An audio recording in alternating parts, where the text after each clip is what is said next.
Look at what is happening on our worksheet. So looking at number 1, the first thing that we want to understand is what's happening here. We have this bold parabola right here. If you could underline this part to make sure you're following along with me. The bold parabola below is a graph of the quadratic parent function that we just talked about. Okay? So in each example on this worksheet, we're going to refer to this shape as the pre-image.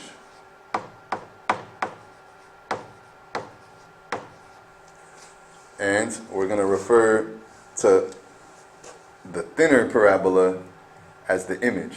Okay, so this one is the image. And so what we're saying is that the bold one is what we have before, and the thinner one is what happens after. So we have to make that clear, because when I ask you right here, it's been translated up, we got to understand that we're starting with the bold one, and that the bold one has a vertex that's here. And so if this is the before point, we should see that it's going up 2 units, right? Again, the pre-image is before and the image is after. So we can see that this point moved from the vertex to this point, and that's 2 units up. So in this box right here, in this blank space, we should put 2. Now, in function notation, we want to understand how to express this. So what's been given to you guys is a table, and this table has some information on it. And we're going to be referring to this table as we do these problems and as we work on our homework. And the big idea is to get you guys to memorize and understand all the information in this table, especially as it relates to translations and reflections today specifically. So when I take a look at what we have up here, we understand that this shape has been translated upward 2 units. So in this case, in function notation, we were going to call this line right here that now I guess I could trace in red, okay, this red parabola, we could say that it's been transformed into the function f of x plus 2, right? Our f of x, the pre-image, is now turned in and changed into f of x plus 2, right? So the blue function is this one, right? That's the parent function. Whereas this thing that we just calculated by counting how many units we got, this is the equation of our red parabola now, okay? Now, again, this is just in function notation. So what we actually want to do is, now that we have the function notation, now that we understand that it's been translated up 2 units, we want to fill up this next blank space right here. And in this blank space, what we should put is the equation of the new parabola. And in this case, we would have the parabola, well, f of x is equal to x squared in this case right here, if you see that. Let's erase some of these lines so that we can see what I'm talking about. F of x, our parent function, was equal to x squared, if you see that right there. Okay, and we changed this into the function f of x plus 2. So I know that f of x, this thing right here, is equal to x squared. So if I want to show the image of the new transformation, then what I would want to write is x squared plus 2. This is how our red parabola can be described. So maybe I could even go write this in red to make sure there's no ambiguity there.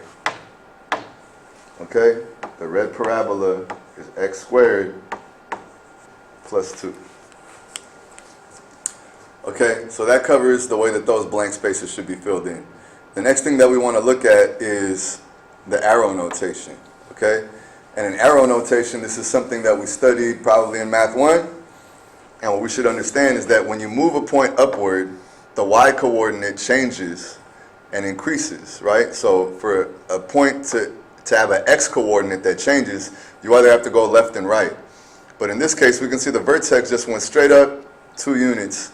And so in this box, what we should put is y plus 2 into that space right there.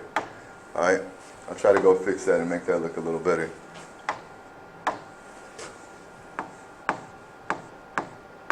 So, the meaning of this is that our original points, x, y, now got turned into points that would be with the same x coordinate, but now the y coordinate has increased by 2. And that is how we would refer to a translation up 2 units in transformation notation, also called arrow notation, however we want to refer to this process, okay? So, this is our first example that we've done, and what I want to do right now is talk to you guys about this table that we have that has information that we're going to be looking for, okay? At the back of your packet that I've given you that goes to this assignment, there should be this table. And if you're just watching on YouTube and maybe on Google Classroom, then you won't have this table. So in that case, you might want to pause the video, take a screenshot of this, write it down in your notebook, but in some way you want to be able to understand this table, because that was basically one of the big ideas of today, was to understand how to actually use this thing, yeah? So we can see there's 3 columns. We have the left column that covers function notation. We have the middle column that shows us the type of transformation and how to talk about this in words.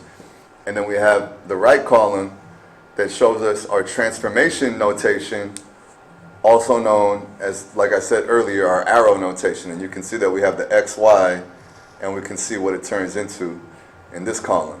So we want to be able to understand how to go from one of these columns to the other one and know what we're looking for and know how to use this to help us solve some problems that we're going to have later on. So this is a reference, but we want to actually understand how this is working. So again, take a screenshot of this, copy it down into your notes, or just maybe tear this table out of your packet and keep it next to you so that you can be sure to have it handy while you're working on these problems, and you could just look back at it and kind of have these two things side by side. So we'll go back to this thing periodically while we're working on this assignment, and we'll talk about it to make sure we know how to use it. So we'll move on to the next, moving on to the next page here.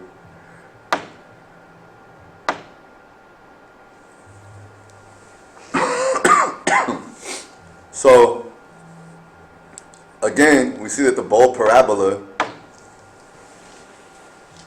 is the graph of the quadratic parent function. So again, this is the before, and the after is the thinner one. So we can see that this vertex was moved up 3 units. And we could see everything else about this parabola appears to be happening the way that it should work, right? Like this parabola goes over 1 up 1 squared, and then over 2 up 2 squared, right? We can see that the same thing holds for this parabola after I move the vertex, right? It goes over 1 up 1 squared, and over 2, and up 2 squared. Okay, so we could tell that this is the same shape. It's just been moved upward a little bit, right? Everything is the same about it except for the vertex and the fact that it got translated up, not by 2 units, but if we count, we see 1, 2, 3 units. So right here we should have a 3. So this might be a place where you could pause the video and try to figure out if you can see what goes in the other blank spaces. If you do this, you're going to reach more understanding than if you just copy it. So again, I'm going to repeat that you should pause the video right now, try to fill in these blanks before you move on, and just copy everything that's going to be on here. Okay, so hopefully you paused it, and we'll come back and make sure that we understand that in this blank right here, we should have a 3. And again, this is our function notation because we still have f of x present, right? So this is function notation. If we were going to go look at the table to help us understand what we just did, our table has this idea of a translation up right here, and we see that a vertical translation up d units is going to be referred to in function notation as f of x plus d. So in the case of what we just did, we had d was 3 because we went up 3 units, and therefore we should have f of x plus 3. And that's exactly what we had. And so as we continue working through this, we see that this next part should be the image of the transformation, which is the function f of x equals something. We need to put the equation of the function in here. Well, we know that f of x was equal to x squared, and therefore f of x plus 3 is now turned into x squared plus 3. Okay, so our new function that we have is x squared plus 3. Okay?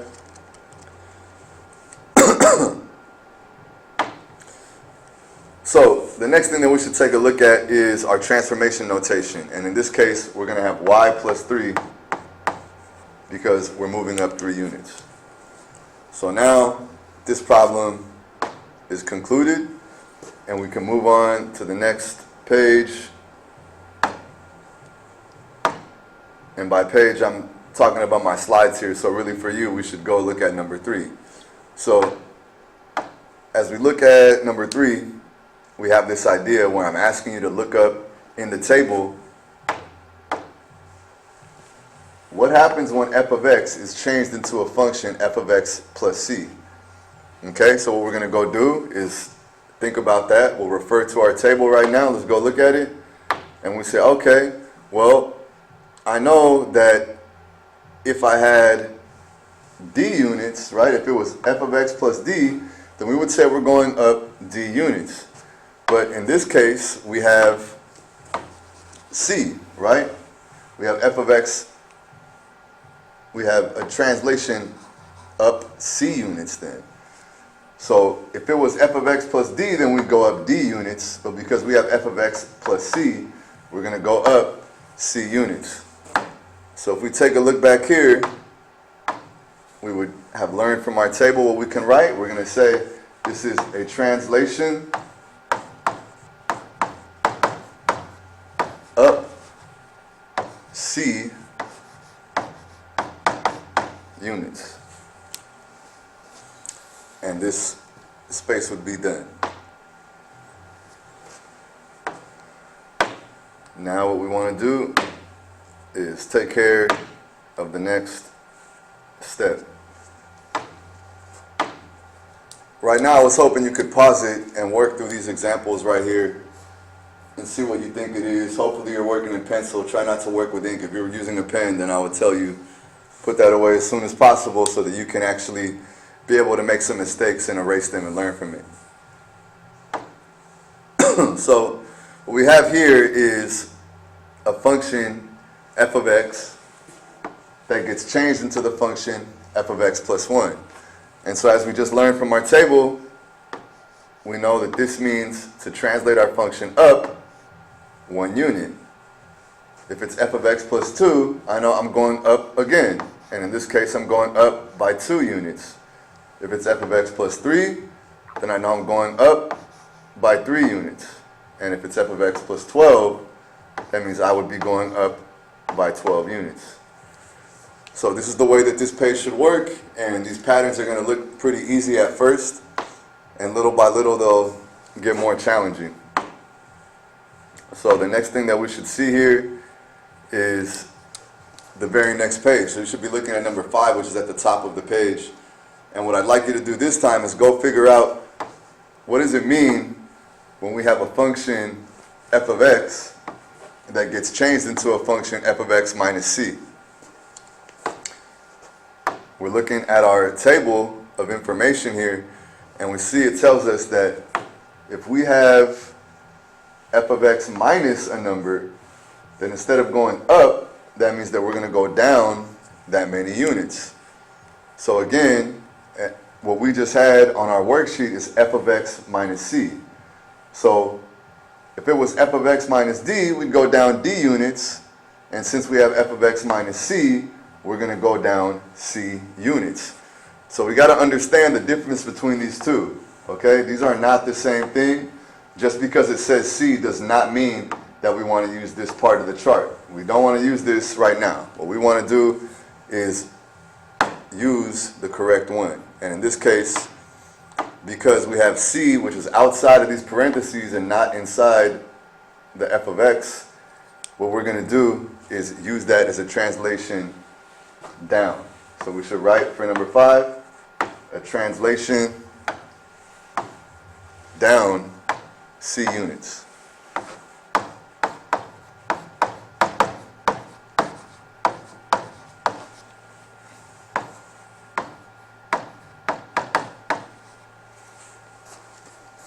So this question will be done, and now we want to understand what's happening on the worksheet that we have. So looking at number 6, we can see that again the bold parabola is the pre-image. So again, this is the one that we had before. And I'm going to highlight this in red so we can see that this is now the after. Okay, so blue was before and red is after, and we can see that if this is the before, then we see the vertex went down 2 units. So in this space, we should put a 2. In function notation, the way we would express this is f of x minus 2. So again, that's how we express this transformation in function notation. We also want to know how to get the equation of this new parabola that we have, the red one. So the equation of this red parabola would then be x squared minus 2. Now in transformation notation, we need those arrows, and so if we go refer back to our table, you'll be able to see that when we have a transformation down, a translation down 2 units, that means that the y is going to be decreased by that much. So in this case, we should have y minus 2. So now we have this part, which is concluded, and that would leave number 7 for you to work on independently, and this would be a good time to pause the video and try number 7 on your own to see if this is making sense. So hopefully you already paused it and you're checking your answers for number 7. So we'll work a little more quickly. The second parabola that is graphed has been translated down by 7 units. And in function notation, we would express this as f of x minus 7, because it's going down 7 units. Okay? I want to say right now that some people might have written in this box, they might have put negative 7 units. And I'd like to inform you that we shouldn't think about it that way, okay? Because it went down 7 actual steps. If we counted them, right, we'd see 7 steps. It didn't go negative 7 steps. If you think about it, going down negative 7 steps would actually mean going up. So in this case, what I want you to do is write the actual number that we went down. In this case, it's going down 7 steps. So it shouldn't be a negative 7. It should be a positive 7 in there. It should just say 7. And again, we're counting how many steps we went downward. Now the image of the transformation is the function x squared minus 7. And in arrow notation, we should have y minus 7. So this is me introducing the idea of translations up and down. Again, if you look back at this table, we have seen that what happens is we've covered these 2 rows of information. So now we're going to move into the next 2 rows that have to do with these ones right here that have to do with translations left and right. Okay, so these are going to be the ideas that we bring in next. So let's think about what that means.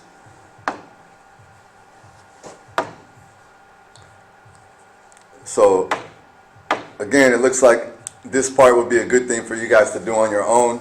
Okay, I'll do the first one and assume that you guys can finish up the rest of them.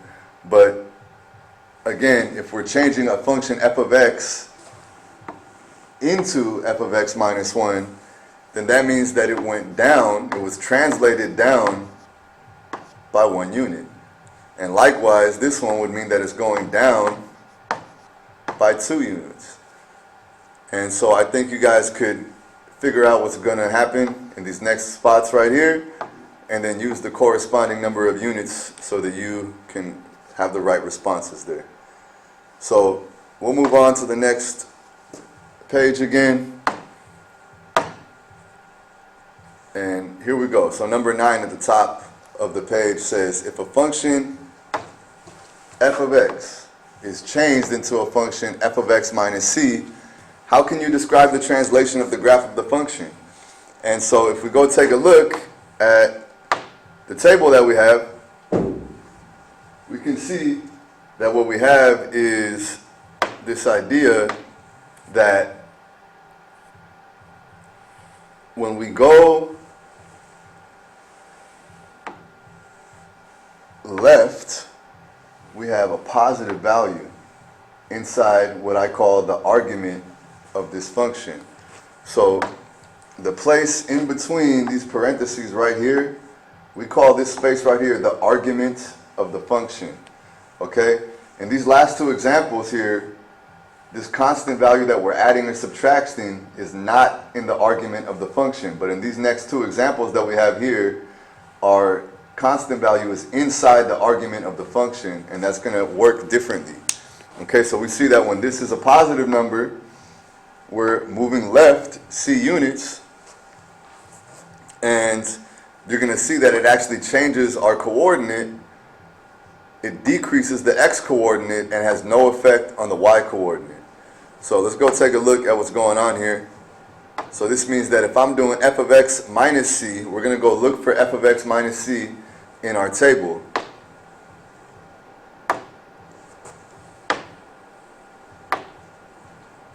Okay, so I think I could see what happened. I'm here in the snipping tool, and I'll erase these marks. So now here's what's happening. We're looking for the correct one. Which one should we be looking for right now? Should we be looking for this one or the f of x minus c? And if we take a look at our chart, right, this says f of x minus c, right? So f of x minus c is the one row that we're trying to find. So let's go try to locate this row in our table. And hopefully you have them side by side. And we see that f of x minus c moves us to the right c units. Okay, and we were saying this is not really what you'd expect, because we know that a negative usually makes something lesser. And so we would expect this to move us left, but that's not what happens. And we can see that in arrow notation, we have this. So the middle row, the middle column, I mean, is the one that tells us how to respond to these questions. So in this case, we're going to go right, that this is a translation right c units. So we would say this is a translation right c units. And now let's go work through these problems by figuring out what happened to our parent function. Again, the parent function is this bold one. This is the one that we started with. And the after is this one. So we can see that our vertex didn't go up or down, but this time it went to the right 3 units, right? We can see that it moved to the right. If this is the before and that's the after, then we see it went right 3 units. So here we should have a 3. But now we should have f of x minus 3. And like we said, this is counterintuitive. This is not what you would expect, because a negative usually makes something smaller. And you might recall from studying vertex form of a function that we had an opposite sign when we have a negative inside our function. So hopefully you already know how to write the equation of this parabola that we're looking at, right? We see it's going over 1, up 1, over 2, up 2 squared, and so on and so on. So the image of this transformation is then x minus 3 squared. Okay, again, we would say that the minus 3 is inside the arguments of this function. And what that means is that we actually have to replace x in this equation with x minus 3. And that's why instead of having x squared, we have x minus 3 squared. Well, in transformation notation, we want to figure out what should happen there. And since we're going to the right, that means that we have x plus 3 and y. And it seems like this might be a mistake because, again, these two values are opposite, right? We have a negative 3 and a positive 3, but this is on purpose. This is what it's supposed to be. This relationship of an opposite sign in the argument of the function actually moves us in the other way, in the other direction. So we can see that this is how we would express a transformation to the right, a translation right, 3 units. We would say x plus 3, and in this case, since we didn't move up or down, our y coordinate doesn't change. So now would be a good time for you to try the next problem, to try number 11, without looking at the answers first. See if you get the idea. So hopefully you paused it and tried to get these answers on your own. And we'll take a look and see that this second parabola has moved to the right. We see its vertex moved 5 units. So we'll call it translated right by 5 units. Okay, we shouldn't let just that vertex confuse us. We can see everything else is the same about this parabola. Right? It goes over 1, up 1 squared, over 2, up 2 squared. And we see the same idea here with this parabola. Up 1, over 1, up 1 squared, and over 2, up 2 squared. So we have the same exact parabola. It's just been translated right 5 units. So now, in function notation, we would call that f of x minus 5. And again, the minus 5 goes inside the argument of the function. So it should be in between those parentheses. Okay, likewise, the image of this transformation is going to be x minus 5 squared. Okay, because we replaced the x in x squared with x minus 5 now. And so now instead of having x squared, we have to have x minus 5 squared, just like it says in this place. In transformation notation, this means that the x coordinate is increasing by 5, but the y coordinate is not changing. So again, this is exactly what you would expect. If you go look at the table, I want to show you guys how to see that these two things are opposite, even when we go look at our table of information. So notice when I take a look at the minus c over here in this space, and we know that that's moving us right, look over here. This is a plus. So we see a plus c, even though this is a minus c. So like I said, it's not what you would expect, and this is why we've been losing a lot of points for some people on the graphing problems, because of this idea that has opposite signs. So we'll go try the next examples, which are going to have us moving to the left. And again, for this section, I think you guys can understand how to complete this, that if f of x is changed into f of x minus 1, where the minus 1 is inside the argument of the function, then that means I'm going right by 1 unit. If I have f of x minus 2, then that means I'm going right by 2 units, and so on and so on. Okay, so make sure that you look at the corresponding number of units for that row, and I know you guys can finish those. So the next thing that we do is take a look at the next page. And in this page, we know that we have a different situation now. Instead of being f of x changed into f of x minus c, we have f of x plus c. Okay? And so if you refer to the table, you would see that this is a translation left c units. So this idea is a big idea because, again, this is plus, and you would think that f of x plus c, that should move us to the right, but that's actually not what happens. It moves us to the left. So let's go use this to help us figure out the next page. As we look through number 14, we see that this bold parabola, or before, right, this one, all right, our vertex has moved to the left 4 units. So again, it's been translated left by 4 units. So in function notation, we'll have f of x plus 4 inside the argument of the function. And when I write the image of the transformation, when I have to write the actual equation of this function now, that's going to be me changing this x squared. Okay, now instead of f of x, we have to change x into x plus 4, but we have to use the whole parentheses. So this answer should be x plus 4 squared. And again, in arrow notation, we have x minus 4 because this is moving us to the left.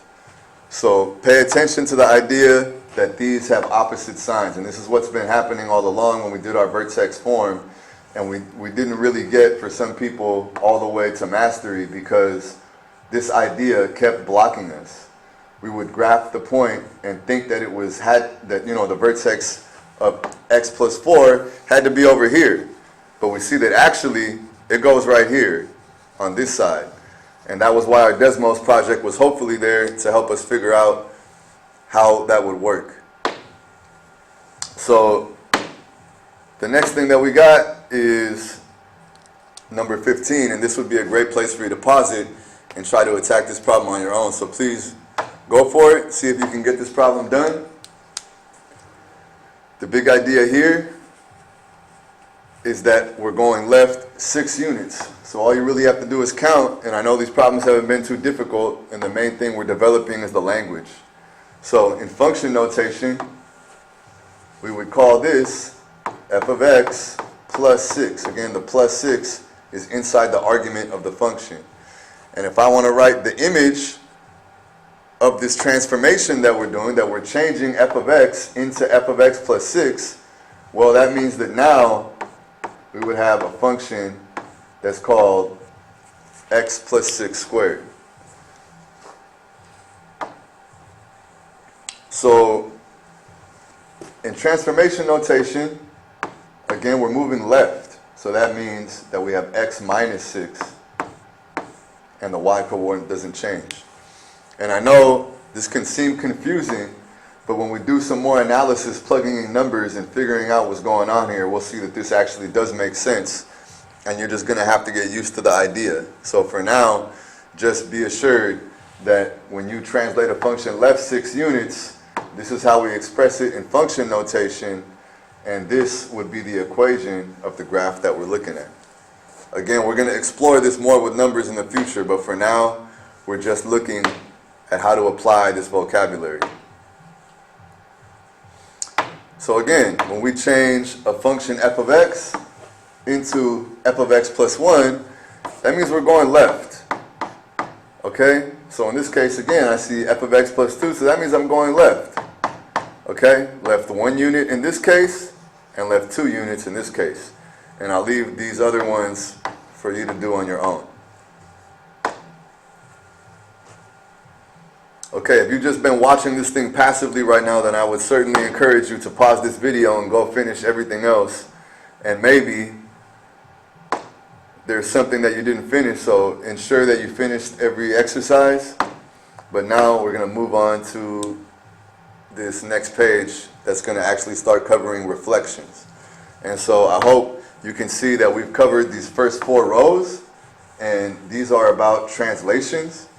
And now we're going to get into these next 2 rows, which are about reflections over the x-axis or the y-axis, okay? To begin, we're going to look at this example right here where we have negative f of x. So let's go look at this. How do we refer to a function f of x being changed into a function negative f of x?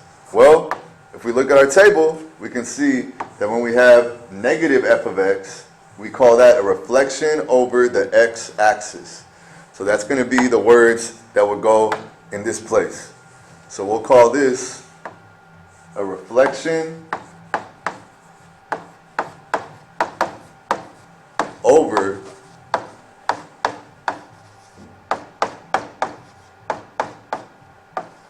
the x-axis. Okay? So the next thing that we have is going to be a little different. just in the word that we're using. And I made this difference on purpose so that we could have this little conversation. Okay, if I say reflected over the x-axis, that's the same thing as being reflected across the x-axis. So we should say the x-axis, okay? We can recall that this would be like a happy face parabola, and we can see that this one right here is like a sad face parabola, right? And so this was something that we covered earlier in the quarter. And now we can see that a reflection across the x-axis should be negative f of x. Okay? And you could go back and look at the table to make sure that you know where to find this information, right? When I'm looking for what's a reflection over x-axis in function notation, okay, I follow over to this column on function notation, and I can see, look, there's negative f of x. So that would be the answer that we're looking for in the function notation column. Okay?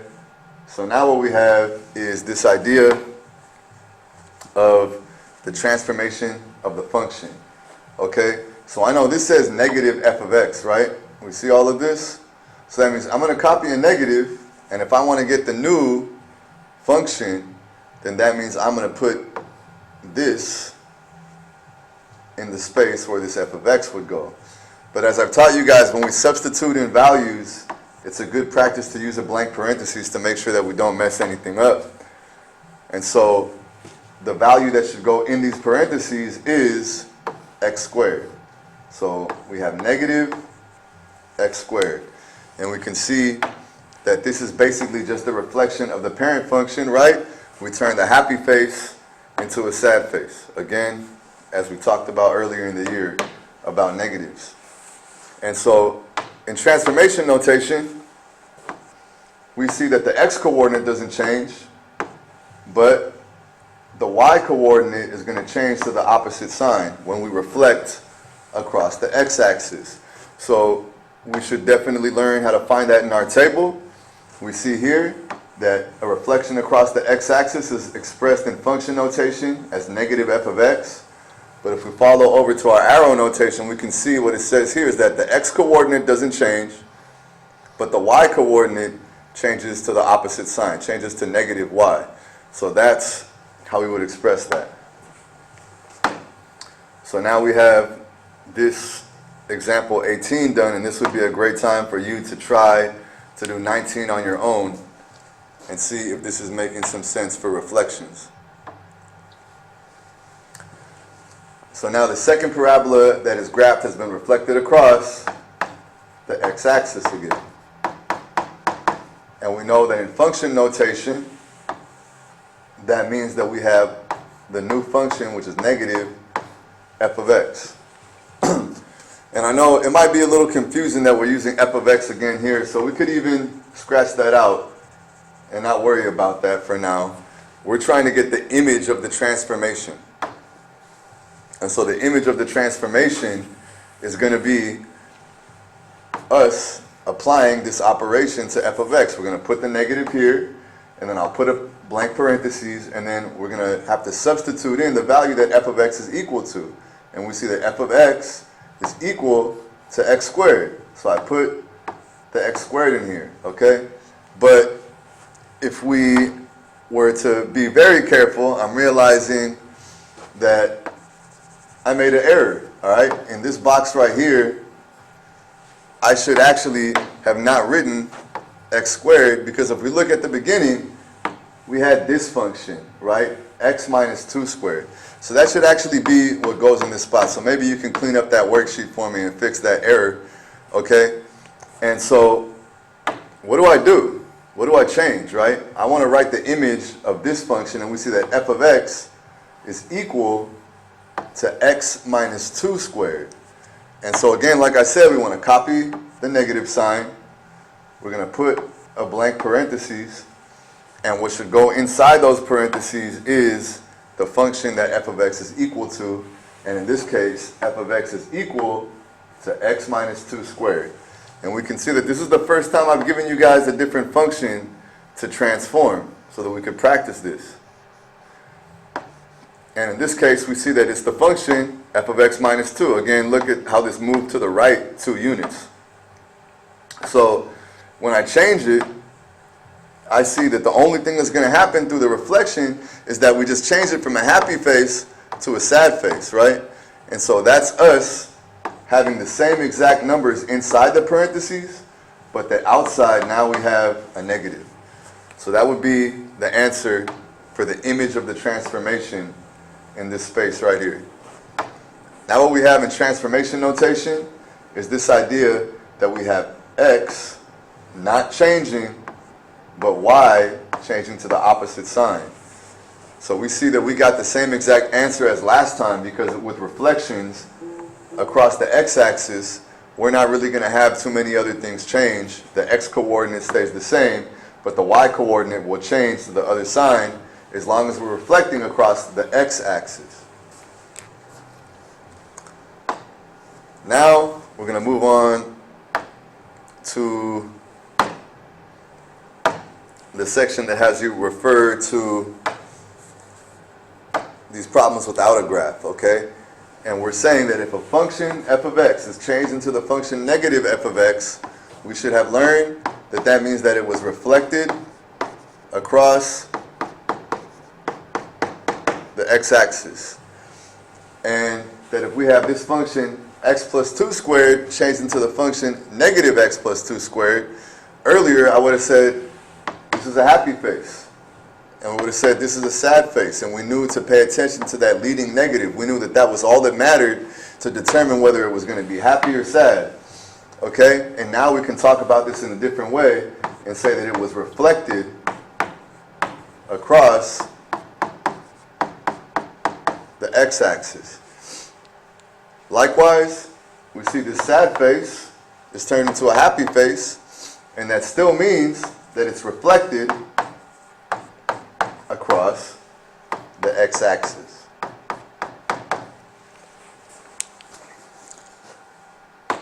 So we should be ready to do the last page here. We can see that there's a difference in the table that we're looking at now because we have this negative x inside the argument of the function. Now the negative is inside. It's not over here anymore on the outside. This is inside the argument of the function. And so let's go see what that means when we look at our table. And we can see that f of negative x, when we have that value there inside the argument of the function, we see that that means it's a reflection over the y-axis. And so we can see that this is different. These are going to work differently. This is going to reflect over the y-axis. So let's take a look at the example that we have here. Okay, so the only part that was wrong, we have transformed our function, and again, this part right here for 22 was another error. This should be the same as this part right here. It should say x minus 3 squared. Okay? And in this case, this is not our parent function, okay? This would be our pre-image. Okay, so again, the bold one is the before. And that was what I let you guys know at least. That this is the before, and then we have the after. So we're going to try to figure out what the image is, and that's going to be this thinner parabola.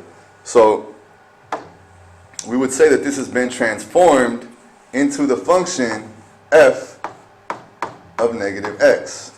And that's what goes right here in this place. So make those corrections, please. Excuse my, my errors there. And then in this case right here, we have the image of the transformation is going to be us replacing this negative x into this expression. So instead of having x minus 3, we're going to have to write negative x minus 3 squared. So let's see what this would look like. This would look like parentheses and then negative x and then minus 3 squared. Okay, we can see the only thing that changed about this is instead of having x, now we have negative x on the inside of our expression right there. Okay, and likewise when we reflect across the y-axis, then that means that we have turned the sign of our x coordinate to the opposite sign, and the y coordinate will not change. So now what we should do, that I made here where I kept referring to this as the quadratic parent function, but we have a new idea happening here, right? In this case, what we have is the bold parabola is now this function, negative x plus 5 squared. Okay, so that's this function right here that we're referring to. And we're seeing that it got reflected across the y-axis and became this parabola right here that I'll highlight in red. Okay, so when we reflect something across the y-axis, we can refer to that in function notation as f of negative x. Okay, so again, to develop our vocabulary, this function, the bold one, this one right here that I'm going to erase the black mark from, the bolder function here, the one that is more bold, we would refer to that as the pre-image of the transformation. Okay, so that's before we reflect it across the y-axis and it becomes this one that I highlighted in red. So we see that the vertex moved from the negative side to the positive side. And so when we go express this transformation, again, like I told you, the negative x is the thing that changed in the argument of the function. So when we had our function f of x, we have an x right here. And so now what that tells me is that I have to change the sign, but everything else should stay the same. So that means that this negative sign is the first thing I should copy. That doesn't change. And then I open the parentheses, and the first thing that goes in there, instead of x, should be negative x. So here we have negative x, and then we have plus 5 too. Again, that's the only thing that changes is the x to negative x. Everything else should stay the same. And this is our expression that we get to complete this assignment. We'll almost complete it because there's one last problem to do at the end. So in transformation notation, again, reflecting across the y-axis means that x changes to negative x and that the y does not change signs. Okay, so again, x going into negative x just means to change the sign of our x coordinate, whereas our y coordinate stays the same. And so this is a new idea. We're learning how to replace arguments of functions. And now that I've introduced this, you should work on your homework assignment once we finish number 24 and see the way that this is going to work. So for number 24, I believe we have that already. We have this right here. And so all of these functions, right, are talking about f of x being changed into negative f of negative x, right? So we have f of x changing into f of negative x. And if we looked at our chart, we would see that that means that it's reflected across the y-axis. Okay? So when x plus 2 is changed into the function negative x plus 2, and we have the negative inside the parentheses, we would say that this function f of x just got reflected across the y-axis. Likewise, we see again here, we have this x that now turned into a negative x, and we see everything else is the same. And so therefore, this was reflected across the y-axis. Okay? So I would wish you guys luck working on the assignment. That is your homework for today. You're going to be using these ideas and using that table to help you through that. I think it might be helpful if I just put all this in the same video and let you guys wrap it up today. Again, this is a guided practice, and this is for a day that I'm out, so I'm hoping you guys can be responsible and finish up the assigned work for today. So on a problem like this on your homework assignment, you guys would want to look this up in the table to recall what it means when we have f of x plus 1, and the 1, again, this is not in the argument of the function. This is outside. So in that case, we know that that's a translation up. So you could go look at the table and try to recall what that means and say, oh, okay, yeah, when we have something with a plus outside of the argument, then that means I'm translating up that many units. Okay? Likewise, we could use this table if we wanted to find out what happens to the xy values. So I'm going to skip ahead to the next problem where you might have an issue with it, where we should review it. Okay, in this case, we have number 4. You should probably try to write down what you think the answer is right now. But for this problem, we see that the plus 4 is inside the argument of the function. So this is not going to move us up. Instead, this is going to move us to the left for units. Okay, and again, the vocabulary word to describe this process is a translation. Okay, so this is a translation left 4 units. Okay, if you take a look at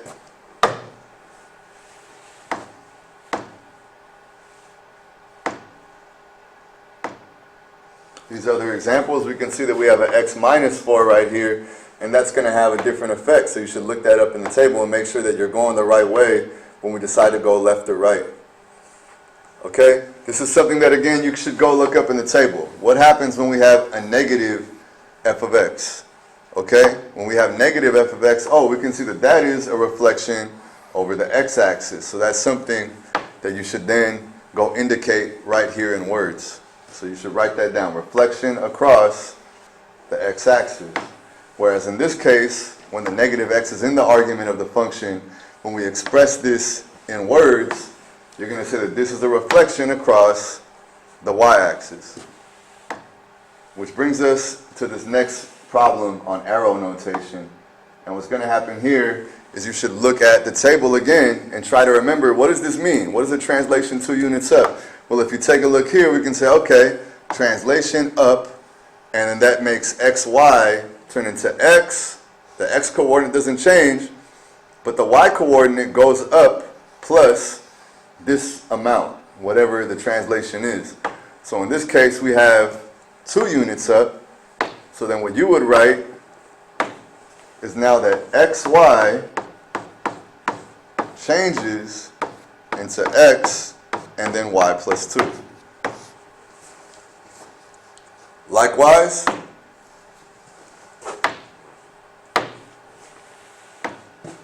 as we move up this way, we see that we have a translation 4 units left. And if we wanted to write this in arrow notation, then we'll go look at our table and say, okay, left c units. What does this mean in arrow notation? Okay, that's xy turning into x minus c. So however many units we're moving, we would subtract that from x and realize that x coordinate changes, but not the y coordinate. And that's what happens when we move left. So in this case, we will put that value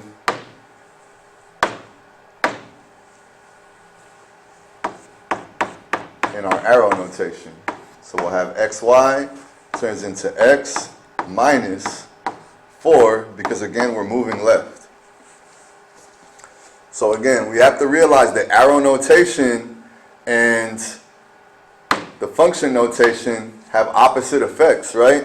When we look at what's happening here, we have minus c on arrow notation, whereas in function notation we have plus c. Okay? So make sure that you're paying attention to that, because it can be counterintuitive, and that means that it's not what we expect. So as we scroll down, we can see that eventually in this set, I change notation, and I switch in to function notation, and I ask you to show me what this means. What does this do in arrow notation? So again, for this problem, we might not have too much problem with it, because we realize, okay, this is just x and y, and because we have a plus 3 outside of the argument, that means that I'm moving up 3, and that means that the y coordinate would increase by 3. So in this case, this is what we would expect, right? We would expect moving up to be positive and to also be positive for the y coordinate. But as we move into the next section, we see that we're going to find a problem that's going to have to do with function notation of moving left or right. And this is where we get the situation that's counterintuitive. Okay, again, that word means something that you would not expect. And so in this case, we see that xy, okay, and if we consider what this actually means, we know that this means that we're moving to the right 14 units. And so if you're not sure and you feel shaky about that, then you could go look at the table that we have there and go refer to your table right now. And you can see, okay, what does it mean in that table? And we see that when we're subtracting something inside the argument of the function, and we trace that to telling us that we're moving right, we see that this actually adds that same value to the x coordinate, which makes sense when we think about it moving right. I think these two sides are very intuitive. But again, this relationship between the function notation and the coordinates, that is counterintuitive. That's not something that we would expect to see. So as we take a look at what we have here on this problem, we will indicate that we have xy turning into x plus 14 and the y coordinate staying the same. And again, I realize that this is counterintuitive and we might feel like we're making a mistake. And so one way to do that is to consider that this means that we're moving 14 units right. And that can help us ground ourselves and realize that, okay, we're doing this the correct way. So that's what that should be. So now as we move through this section, you guys should be all right with the rest of those as long as you use the table. You guys can puzzle through those, but I think the next part that people are going to get stuck at is these ones. Okay? So I know the video is running long, but again, some of this is meant to help you with your homework, so hopefully maybe if you're already out of class and you could work on this at home because this is due Friday.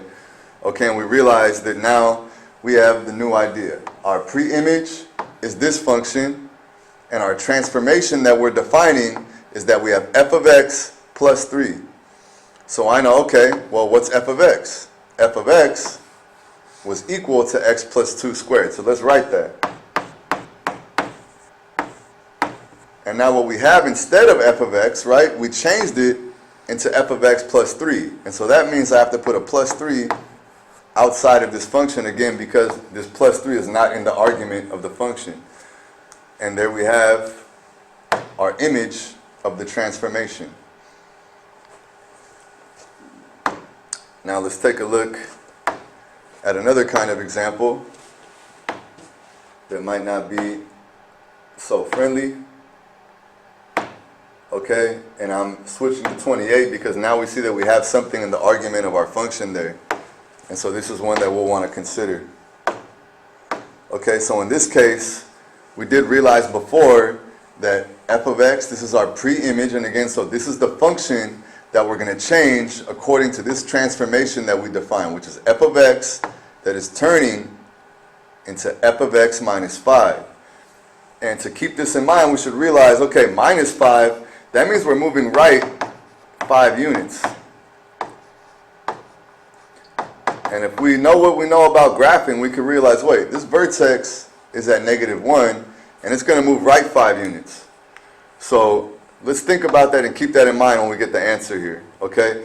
So what this means, again, we said that we're changing the argument of our function. Instead of being a function of x, it's a function of x minus 5. And so what that means is before I copy everything, wherever I see x, I need to write x minus 5 instead. So right here, I'm going to write x minus 5, okay? And as I taught you as a good practice, we could use a blank parentheses every time that we go input something for x, and that'll save us some trouble. Eventually, we'll run into it. In this problem, it doesn't really save us too much, but we might as well get used to it. So where I see x, I would put a blank parentheses, and in there I would enter x minus 5, and then we copy everything else. So now we have -1, and then we close the parentheses again, and we should have all of this being squared. Now this situation looks a little strange, but this is the same as, in this case, I can get rid of these parentheses, all right, because this negative comes after it. So we can just write this as x minus 5 minus 1 squared, and we know that x minus 5 minus 1 actually makes x minus 6 squared. And as we figured, we're moving our vertex that used to be at -1, we're moving it 5 units more to the right, and so now we can see that it would be at -6. And so, I'm sorry, at +6, right? And so this value is going to be -6 right here, right? Again, because we're moving to the right 5 units from where we used to be. Okay, so this situation can be troublesome when we're dealing with negatives. So we could try one more example, and then I would have you guys complete this assignment. Feel free to make a couple mistakes, and we'll correct them eventually when I put the answers up online. You guys can find your mistakes, okay? So we have our pre-image, and then we have our transformation that's defined. So as I said last time, instead of writing x, everywhere where I see x, we can write x minus 4. In this case, this time, I'm not going to put the extra parentheses because I want to simplify the process, and it's not going to matter in this case, but in more complicated cases, that would be helpful. So we replaced x with x minus 4. That's why I wrote this here. Now we copy everything else in the expression, which is -6, and then squared. Now we should just simplify what's going on in here. What's -4 minus 6? That's the same thing as -10. And so we should have x minus 10 squared for this example. So I hope you can feel confident enough to at least partially complete this assignment. That was the homework assignment. There's going to be some challenges, some things that you have to figure out. I think especially 36, I meant to be an extra challenge because I didn't directly tell you how to do it, but I'm sure you guys could figure it out. Okay?